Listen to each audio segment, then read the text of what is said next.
নমস্কার, আমি আশালতা। আজকে আমি আপনার বেগুনের একটা দুর্দান্ত রেসিপি করে দেখাবো। চলুন দেখে নেওয়া যাক। তো প্রথমে বেগুনটা কিভাবে কাটতে হবে একটু দেখে নিন। তো আমি এখানে লম্বা লম্বা বেগুন নিয়েছি। আপনারা পারলে আপনাদের যে বেগুন আছে সেই বেগুন দিয়ে এই রেসিপিটা আপনারা বানাতে পারেন।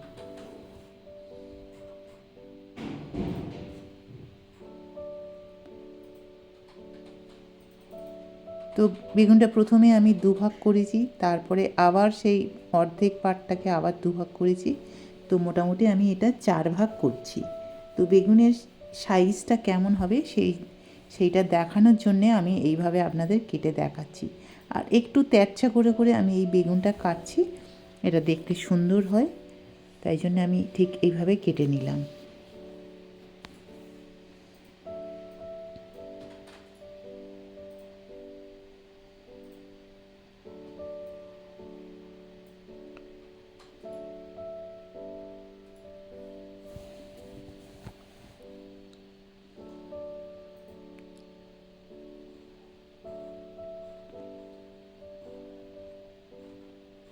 তো এবারে নিশ্চয়ই আপনারা বুঝতে পেরেছেন বেগুনটা কিভাবে কাটলে দেখতে ভালো লাগবে, আর দেখতে ভালো লাগলে সব জিনিস খেতেও অনেক সময় ভালো লাগে।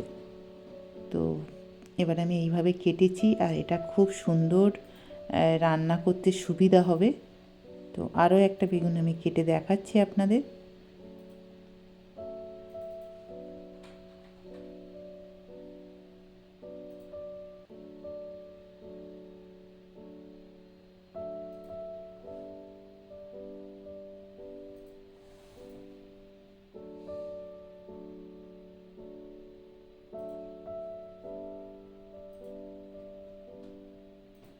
তো এবারে আমি একসাথে কেটে নিচ্ছি দুটো ভাগ।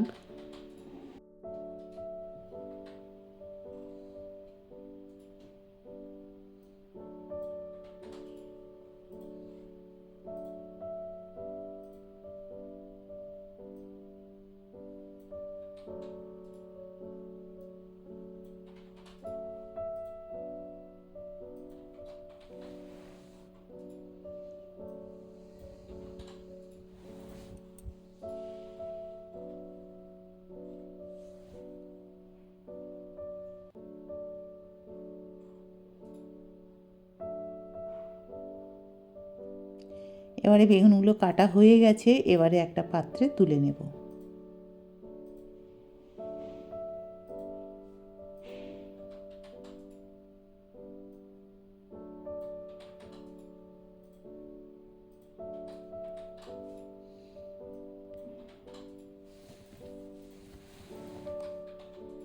এবারে আমি এর মধ্যে দিয়ে দেব ডিম। তো এখানে আমি একটা ডিম ব্যবহার করছি, এখানে একটা ডিম দিলেই হয়ে যাবে। তো দুটো বেগুনে মোটামুটি একটা ডিম লাগবে।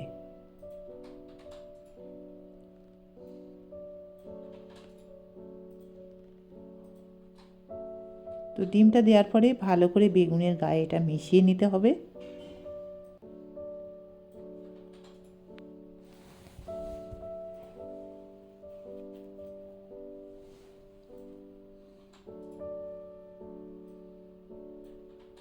যাতে প্রত্যেকটা বেগুনে এই ডিমের কোটিংটা লেগে যায়।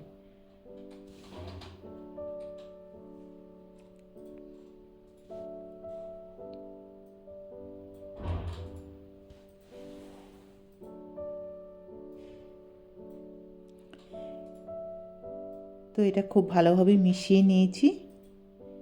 এবারে এর মধ্যে দিয়ে দিতে হবে কর্নফ্লাওয়ার। কর্নফ্লাওয়ার দিলে বেগুনটা একটু ক্রাঞ্চি মতো হবে, আর খেতেও খুব ভালো লাগবে। বেগুনটা ভাজার সময় ঘেটে যাবে না। তো কর্নফ্লাওয়ার দিয়ে দিলাম, 3-4 চামচের মতন দিয়ে দিলাম। দিয়ে আবার এই কর্নফ্লাওয়ারটা বেগুনের মধ্যে ভালো করে মিশিয়ে নিতে হবে। প্রত্যেকটা বেগুনের গায়ে যাতে কর্নফ্লাওয়ারটা লাগে সেদিকে আমাদের নজর দিতে হবে। তো সেই জন্য খুব ভালো করে এটা মেশাতে হবে। তো মিশিয়ে এটা কিছুক্ষণ রেখে দিতে হবে যাতে কর্নফ্লাওয়ারটা ভালোভাবে প্রত্যেকটা বেগুনের গায়ে লেগে যায়। এবারে আমি এখানে কিছু রসুন নিয়েছি। তো রসুনটা এবারে খুব ছোট ছোট করে কেটে নিতে হবে।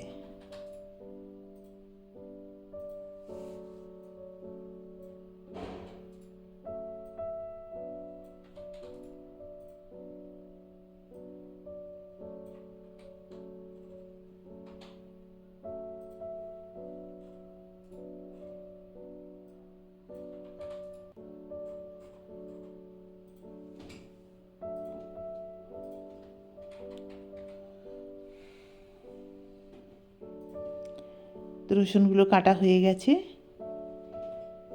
এবারে নিয়ে নেব কিছু কাঁচা লঙ্কা। লঙ্কাটা আপনাদের স্বাদ মতন ব্যবহার করবেন, টেস্ট মতন ব্যবহার করবেন। তো যদি লঙ্কা একটু বেশি খান তো বেশি দিতে পারেন। আমি এখানে লঙ্কা একটু বেশিই দিচ্ছি। এই লঙ্কাটায় কিন্তু অতটা ঝাল নেই। তো যাই হোক, লঙ্কাটা সবসময় নিজেদের পছন্দ মতন ব্যবহার করতে হবে। তো লঙ্কাগুলো কেটে নিলাম ছোট ছোট টুকরো করে। এখানে আমি সবুজ লঙ্কা আর লাল লঙ্কা নিয়েছি। এটা শুধু কালারের জন্যে, না তো আপনারা পারলে একটাই লঙ্কা ব্যবহার করতে পারেন। এটা একটু দেখতে ভালো লাগবে তাই জন্যে আমি দিয়েছি।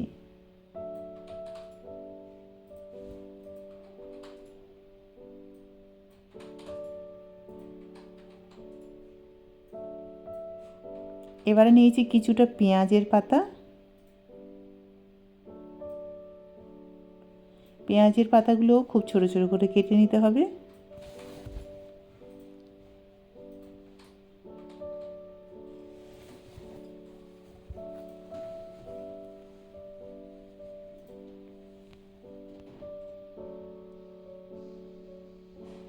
এবার একটা জায়গায় আমরা নিয়ে নেব সস, সয়া সস নিয়ে নিচ্ছি।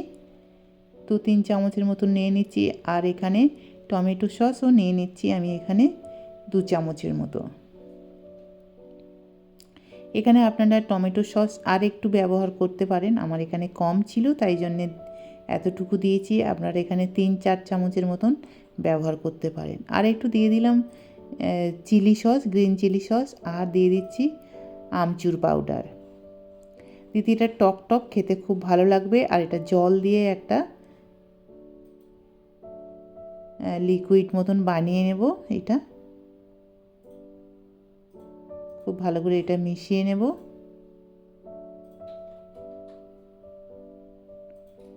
তো এটা মেশানো হয়ে গেছে। এদিকে আমি রিফাইন তেল গরম করে নিয়েছি। এই তেলের মধ্যে এই বেগুনগুলো ভালো করে ভেজে নিতে হবে। একটু লাল লাল করে ভেজে নেব, ক্রাঞ্চি করে উল্টে পাল্টে ভেজে নিতে হবে।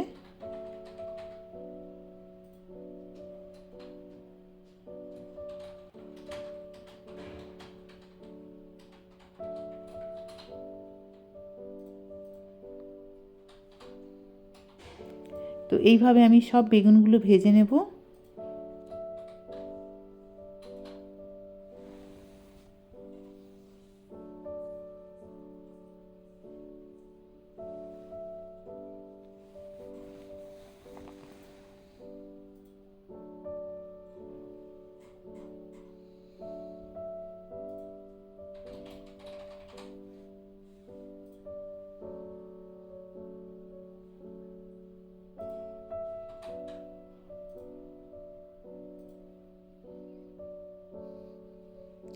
এবারে একটা কড়াইয়ের মধ্যে আবার আমি রিফাইন তেল দিয়ে দিচ্ছি। তেল দিয়ে এবারে যে রসুনগুলো কেটে রেখেছিলাম এইগুলো দিয়ে দেবো প্রথমে তেলের মধ্যে। রসুনটা যখন একটু লাল লাল মতন ভাজা হয়ে যাবে, গোল্ডেন কালার হবে, সোনালি কালার হলে তখন আমরা অন্য উপকরণ দিয়ে দেবো। তো রসুনটা ভাজা হয়ে গেছে। এবারে দিয়ে দেবো যে সসটা আমরা করে রেখেছিলাম রেডি, সেটাই দিয়ে দেব। এবারে এইটা ফোটানোর জন্য একটু অপেক্ষা করতে হবে।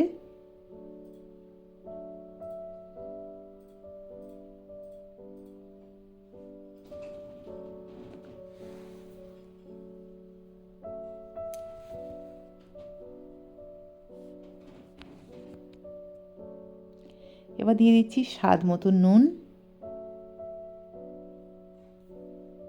দিয়ে আবার একটু ভালো করে নেড়ে ছেড়ে নেব। এটা ফুটে উঠেছে, আপনারা দেখতে পাচ্ছেন। এবারে ভেজে রাখা বেগুনটা দিয়ে দেবো।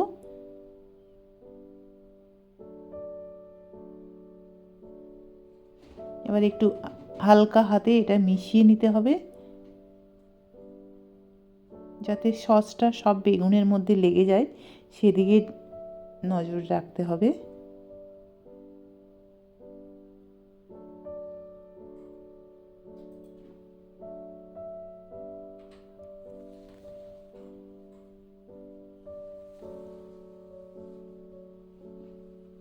এবারে দিয়ে দেবো লঙ্কাগুলো, কাঁচা লঙ্কাটা দিয়ে দিলাম, কাঁচা পাকা লঙ্কাটা দিয়ে দিলাম, দিয়ে আবার এটা মিশিয়ে নেব। খুব তাড়াতাড়ি এই রান্নাটা হয়ে যায়, কিন্তু খেতে সত্যিই অসাধারণ।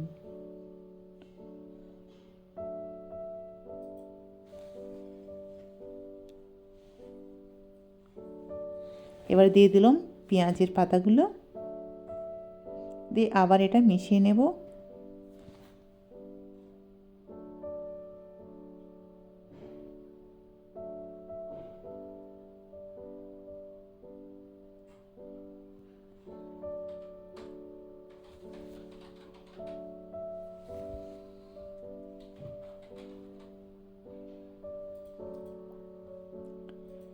তো এটা মেশানো হয়ে গেছে আর সসটাও পুরো বেগুনের মধ্যে লেগে গেছে। এবার এটা আমরা পরিবেশন করব ভাতের সাথে, আর এটা ভাতের সাথে কিন্তু খুব ভালো লাগে। তো কেমন লেগেছে এই রেসিপিটা আপনারা অবশ্যই কমেন্ট করে জানাতে পারেন। আমার এই রেসিপিটা যদি আপনাদের ভালো লাগে তাহলে লাইক করবেন, শেয়ার করবেন, সাবস্ক্রাইব করবেন, আর আমার বেল আইকনে ক্লিক করবেন, তাহলে নতুন নতুন ভিডিওর সাথে আপনারা আপডেট থাকতে পারবেন। নমস্কার।